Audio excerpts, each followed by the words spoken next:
Hey there, everybody. I'm Zach Blanchard. Thanks for being with us on this election night. There is a lot at stake for people around Maine as those results start to pour in.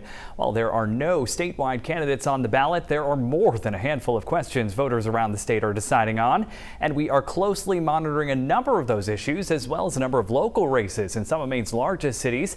We have our team standing by with how the night is shaping up. And let's start with question 3, which the Associated Press is calling tonight. People around the state voting against the proposal, rejecting Pine Tree Power and keeping Central Maine Power and Versant Power in place. That proposal drawing a lot of the attention from voters leading up to today. News Center Maine's Jack Moment has been following it all along and is live in Portland tonight with reaction from both sides. Jack? That's right, Zach. Like you said, after millions of dollars of spending in opposition and weeks of waiting, that day is finally here. And as it stands, it appears that Maine voters are rejecting that bid to replace Maine's current utility ownership with CMP and Versant and put in power a nonprofit utility called Pine Tree Power. The Associated Press saying the no votes won 71% to 29% this evening. Now, anyone watching on TV has seen the amount of money spent by CMP and Versant's parent companies to persuade voters to vote no on question 3. And so far tonight, it seems that that has worked with a steady lead by almost 3/4. It seems that they have won and defeated this measure. Now, Charlotte Warren, with those who want to vote no on question 3, says she thought they would win after seeing votes this evening from Cumberland County rejecting Pine Tree Power.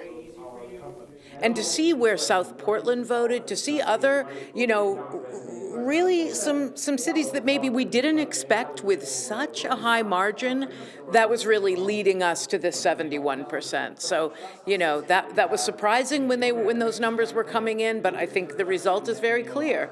Mainers they don't want litigation, they don't want this debt. So yeah, it feels good.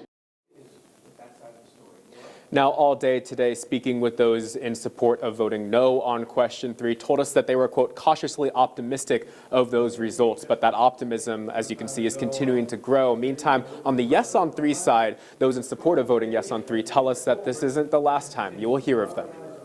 Maine people have the worst in the nation utilities, worst customer service, most frequent outages.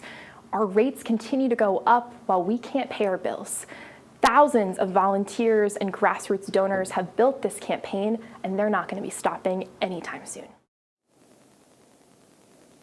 And of course, none of these results are final, but we did get over email some winner declarations from CMP, from the CMP side of things. Now, we reached out to Pine Tree Power, then the people who wanted to vote yes on question 3. They told us in a statement, they said, quote, "We started a critically important conversation that does not end today. Our grassroots movement educated thousands about the savings, reliability, and climate benefits of consumer-owned utilities. But as I said, as things stand right now, and if these votes do come through and are confirmed, it seems voters have rejected that Pine Tree Power proposal." For now, we're live in Portland. Jack Mulmud, News Center, Maine.